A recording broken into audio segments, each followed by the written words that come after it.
Good morning, good morning, good morning. Patrick here again, live, just about to head out and go and have a couple of meetings. Today is my day off, so I get my meetings and stuff done for the day, get my CPD done. I've got a book that I'm proofreading for a friend about health, wellness, vaccines, not vaccines, the current climate, stress.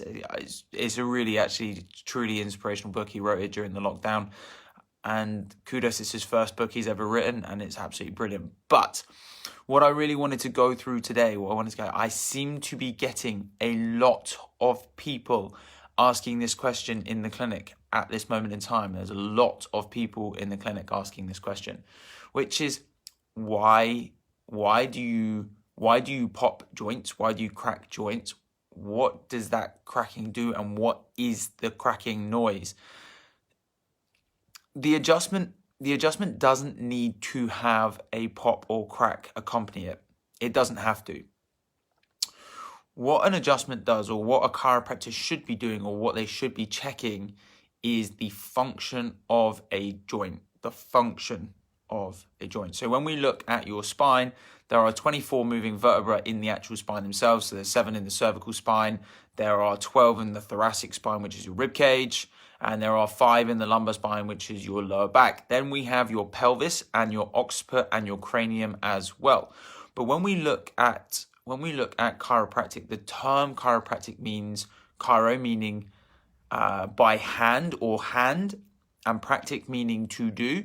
So the purpose of chiropractic is to do things naturally and to do things by hand. And what we really want to encourage is that body's response to healing. So there are a couple of effects that the adjustment has. Now, the cracking noise of an adjustment, if that's the type of adjustment that you have, is simply a gas bubble escaping from your synovium. So when we are in our environment, we have nitrogen within our body, it's in our blood, it's in our muscles, it's in our blood vessels, and the reason why it's there is it helps certain processes in our body to take place. So nitrogen actually helps us to dilate our blood vessels and actually helps us to get blood around the body.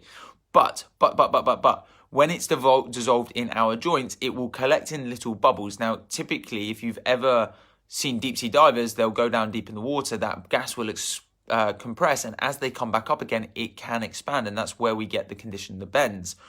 But when chiropractors move a joint, they move it past something called the anatomical end range, or the physiological end range, which basically means is what is normal for that person.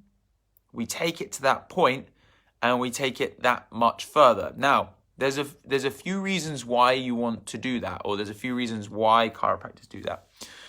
Number one, they're aiming to have a mechanical change on that area of the spine.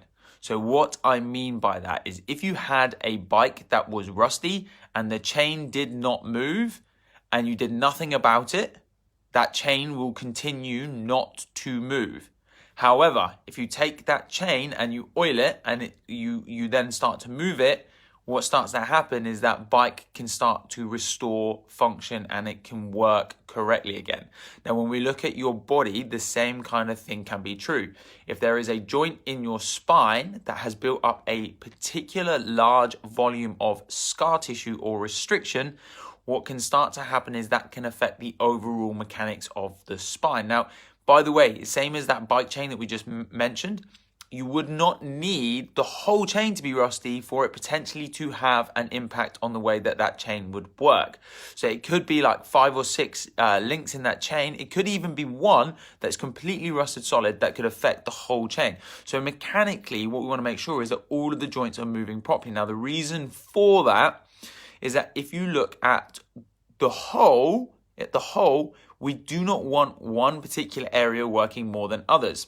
And let me give you an example why. Now, if you're at work and there is one particular member of staff that does not want to do as much work as everyone else and is not pulling their weight, what happens to the workload of everybody else?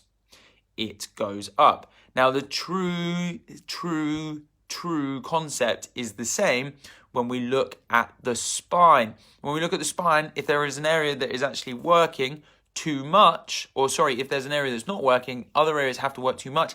And typically, interestingly, there be the areas that are working too much are the areas that we see degeneration. So that kind of leads us on to the next point. By improving the mechanics, by improving the way that the spine actually moves, what we have inside of these joints are sensors.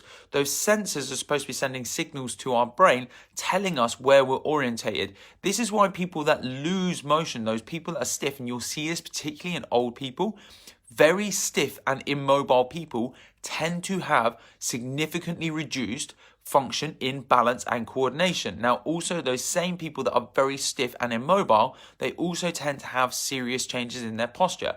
Now, those same people that are stiff and immobile tend to have significant changes in degeneration as part of their spine. And the three of them are all interlinked. When we can't move properly, those sensors in our spine that are in our discs and our facet joints cannot send signals to the brain, and we can quite often lose orientation on both balance, coordination, and being able to understand posture. So our brain doesn't actually understand how to hold ourselves upright if our joints are not moving properly. Now, if a joint is not moving properly and we start to load joints in a weird way, like I said, a little bit like when you're at work and you have that member of staff that isn't doing their job properly, what does that do to your workload? It tends to increase it. And we'll see areas in the spine that have increased workload. And as a result, they're typically the areas that we tend to see degenerate. They're the areas that we tend to see degenerate. So we've got a few things that we can start to see improve when we start moving joints. And by the way, you don't always have to pop and crack a joint to make it work better. In our clinic, we have options for drop piece style adjustments, 0 cracking of a joint. We have options for activated technique, 0 dropping of a joint. And you can also start to make joints work better by working on the muscles as well, which you can do with physiotherapy and massage. They just tend not to break scar tissue down as specifically as a chiropractic adjustment. It's not as specific. So if you have a specific joint that is not functioning properly, it often helps when you have those things done first. So what we can start to see, chiropractic or the adjustments can really help in improving mechanical movement of the spine, improving the overall ranges of motion of someone's spine. It can actually start to have a neurological effect. It can improve the information coming in from the spinal column back up to the brain. It can start to have a functional effect. So we can start to see improved performance. We can start to see chemicals flood into the area as you move the joint. Blood starts flowing into the area, and this can start to have a chemical effect because we can start to get nutrients to the area. Overall, what we can start to see is healing starts to take place, and this can also be super beneficial in the prevention of new or correcting old injuries. So say, for example, you've got degeneration in a joint, or you've got a joint that is torn or injured or is stuck or painful. By actually getting those joints moving, you can actually start to aid that healing response. So as a result, you can use it for both recovery of a joint or recovery of the body or recovery of a muscle or a disc or an injury or a nerve.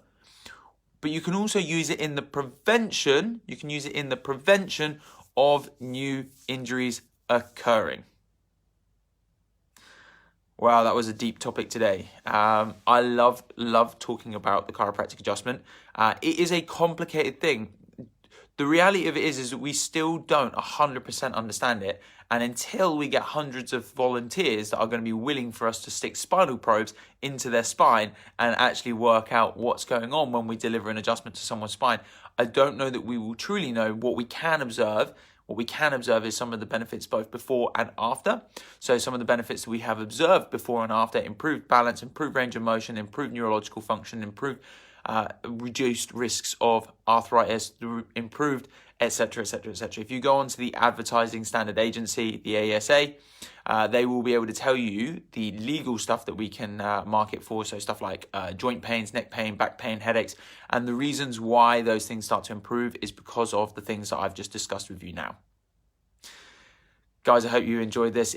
This will be saved on our page. So if you did manage to join us halfway through, I will save this video and it will get shared on our page if you want to watch the remainder of the video. If you have any questions, or maybe you want to learn a little bit more about the adjustment, or maybe you want to see what an adjustment looks like with me, we have actually got adjustments saved on our YouTube channel, which is Complete Health Eastbourne, which has got demonstrations of what it looks like for both. I've got drop style adjustments, I've got standard adjustments, diversified adjustments, so you can see both different styles of adjusting that I use with my clients and my patients in the clinic. Guys, until tomorrow, I will speak to you again soon. Enjoy your day. Hopefully it doesn't keep raining and we can actually go out and enjoy some sun. Fingers crossed. Take care.